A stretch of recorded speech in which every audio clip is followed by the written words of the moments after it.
O nosso quadro de saúde bucal hoje traz a doutora Maria Luísa, ela é ortodontista, para conversar com a gente sobre os vários problemas que levam tanto crianças quanto adultos a irem ao consultório. Então, o que leva a criança ao consultório de ortodontia? Olha, normalmente as mães trazem as crianças ao consultório porque elas percebem, apesar de não serem dentistas, que alguma coisa está errado. Às vezes diz, olha, eu não sei o que está errado, mas tem alguma coisa que não está bem, ou ele se queixa que é difícil mastigar, ou a criança tem um hábito de mastigar que não é muito apropriado, mastiga só de um lado e não do outro. E a gente vai fazer uma avaliação e ver que existem algumas coisas assim que não estão encaixando bem na oclusão. Por exemplo, o que é muito comum no consultório, uma atresia de maxila. O que é isso? O céu da boca, o palato, ele está mais estreito. Ah, eu já ouvi isso. Isso, e é muito comum isso acontecer em crianças que têm respiração bucal. A respiração normalmente ela se faz pelo nariz, mas quando existe um fator obstrutivo que impede que a respiração seja feita pelo nariz, a criança passa a respirar ou pela boca somente, ou pela boca e pelo nariz, que é uma respiração mista. Mas existe alguém que consegue respirar só pelo nariz? É muito difícil só pelo nariz, mas a respiração é predominantemente pelo nariz.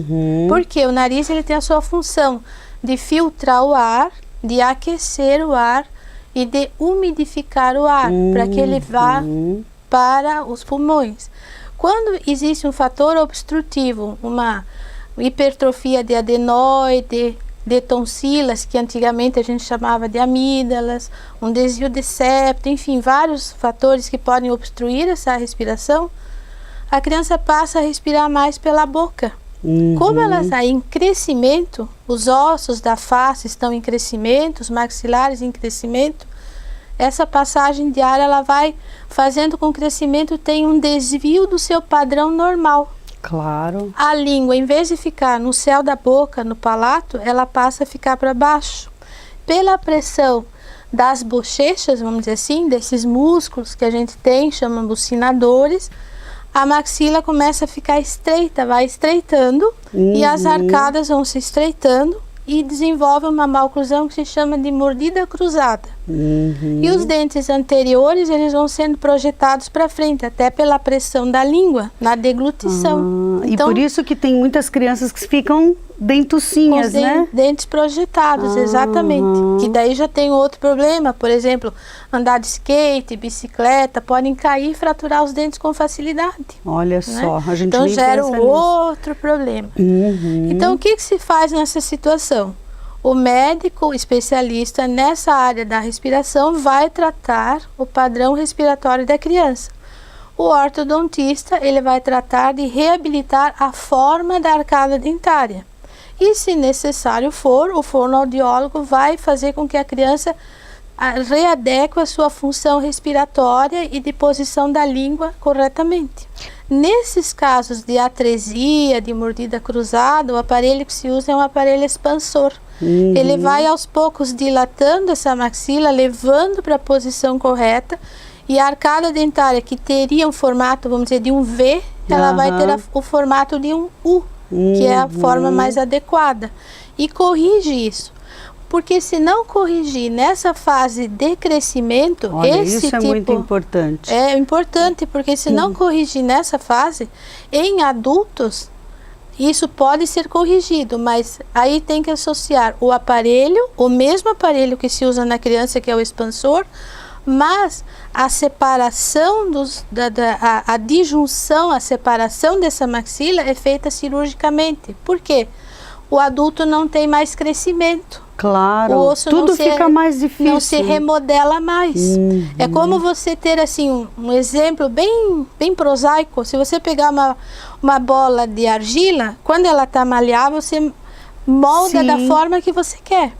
Quando ela seca, ela não molda mais. Então, o osso de uma criança e de um adulto é vamos dizer assim, semelhante. E o adulto não molda mais o osso. Então, a correção dessa deformidade esquelética é só via cirurgia. Olha só, gente. Por isso é importante. E é por isso, então, que a gente vê tantos adultos usando um aparelho ortodôntico hoje, porque antigamente a gente não via tanta gente usando. Há uns anos atrás, a ortodontia ela era direcionada para crianças, adolescentes e algumas maloclusões, assim, pós-adolescente, vamos dizer assim. Hoje em dia, a ortodontia ela não tem mais limite de idade. Não pode se dizer, tá com 70 anos e não vai usar. Se tiver alguma indicação que a ortodontia seja necessária para corrigir aquele problema, pode-se fazer perfeitamente. Claro que respeitando algumas regras, mas pode-se fazer. Hoje em dia, a procura por adultos aumentou bastante porque o nível de conhecimento e da necessidade e da possibilidade de se corrigir um problema via ortodontia aumentou. Os próprios colegas dentistas, cirurgiões dentistas, eles buscam na ortodontia a facilidade de desenvolver a sua especialidade. Por exemplo, um paciente que vai fazer um implante dentário. Sim. Muitas vezes ele tem aquele espaço para colocar o implante, mas esse espaço está meio fechado ou todo fechado, porque houve a perda de um elemento dentário, não foi feito nenhuma contenção desse espaço, manutenção desse espaço, os dentes migraram e fecharam esse espaço do dente que saiu. E a ortodontia? A ortodontia vem, alinha, nivela, coloca todos os dentes em posição correta e restabelece aquele espaço que a gente chama de espaço protético. Ali é colocado o implante e posteriormente reabilitado esse espaço com a prótese sobre o implante. Quanto tempo uma criança leva para fazer, por exemplo, esse trabalho de abrir o céu da boca mais popularmente falando? Esse abrir, assim, é uma disjunção, leva em torno de 8 meses, 9 meses, dependendo da aceitação da criança, a ativação do aparelho. Tem crianças que a gente consegue ativar com um pouco mais de rapidez, então demora um pouco menos, pode até ser 6 meses. Tem crianças que a gente tem necessidade de ir um pouco mais devagar, então pode ativar, em vez de, vamos dizer, fazer 3, 4 ativações, faz 2 ativações, então o tratamento leva em média de 6 meses, vamos dizer assim, a 8, 9 meses de tratamento. E eu tinha uma dor na minha articulação, que é a temporomandibular, que muita gente não sabe que isso se corrige com o aparelho ortodôntico, né? Às vezes tem uma dor de cabeça horrorosa, acha que é de ouvido e é um caso de ortodontia, né? Sim, porque os dentes, quando eles estão mal posicionados, como nós conversamos anteriormente, às vezes você olha um paciente, ele está com alinhamento dentário esteticamente aceitável. Mas se você for analisar criteriosamente aquela oclusão, os dentes têm um pequeno desalinho. E um pequeno desalinho faz com que todo aquele sistema que a gente chama de sistema estomatognático, que é a articulação, os dentes, a maxila, a mandíbula, não funcionam bem. Gradativamente, aquilo devagarinho, igual água mole em pedra dura, como diz o ditado popular, vai indo, vai deteriorando, até chegar ao ponto de sentir a dor. É verdade. Quando sente a dor, o problema já está um pouquinho mais sério. Tem como tratar? Sim, tem como tratar. Aí é via tratamento ortodôntico, ajuste da oclusão. Então é um tratamento que exige um pouquinho mais de cuidado, mas tem tratamento sim. E se não tratar, fica cada vez mais grave, os sinais e os sintomas vão cada vez mais se somando.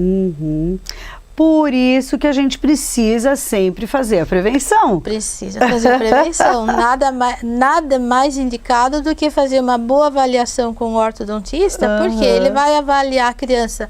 Nem sempre vai colocar o aparelho, mas olha, existe aqui uma possibilidade de se instalar uma maloclusão. Vamos observar. Agora precisa colocar um pequeno aparelho, vamos fazer isso. Agora vamos ficar observando. Existe um período em que a criança está na troca dos seus dentes que não há possibilidade de se fazer um tratamento ortodôntico com o aparelho corretivo, que é o aparelho fixo, né? Porque os dentes estão irrompendo e alguns dentes não podem ser movimentados. Mas a gente vai observando e se há alguma coisa que se possa fazer que não venha prejudicar o desenvolvimento dessa oclusão, lá na frente a gente vai prevenir um problema muito maior. E por isso que o adulto vem procurando muito. Porque antigamente não se tinha essa visão da ortodontia preventiva. E era caro, era uma coisa assim que só podia quem tivesse muita condição financeira, né? Tinha isso também, né? Eu lembro que isso era bem complicado, né, na época. Mas que bom que tudo mudou e que a gente, né, hoje tem tantas soluções, né, e tem até alguém aqui no programa orientando, porque eu acho que isso é uma obrigação nossa, sabe, de mostrar que realmente a gente tem excelentes profissionais na nossa cidade e é muito legal poder ter a sua consultoria, né, no nosso programa. Quero agradecer mais uma vez a presença da doutora Maria Luísa, é uma pessoa super tranquila, né, nossa, é tão gostoso conversar contigo, eu acho que sentar numa cadeira de dentista dela é mais do que tranquilo, acho que até dorme. Dorme, Fabiola, dormem mesmo, tem pacientes que dormem na cadeira. Ainda tem uma televisãozinha lá que eles ficam assistindo um filminho, né? Acabam dormindo mesmo. Que coisa boa. Ficamos então aqui com mais um quadro de saúde bucal. Doutora Maria Luísa.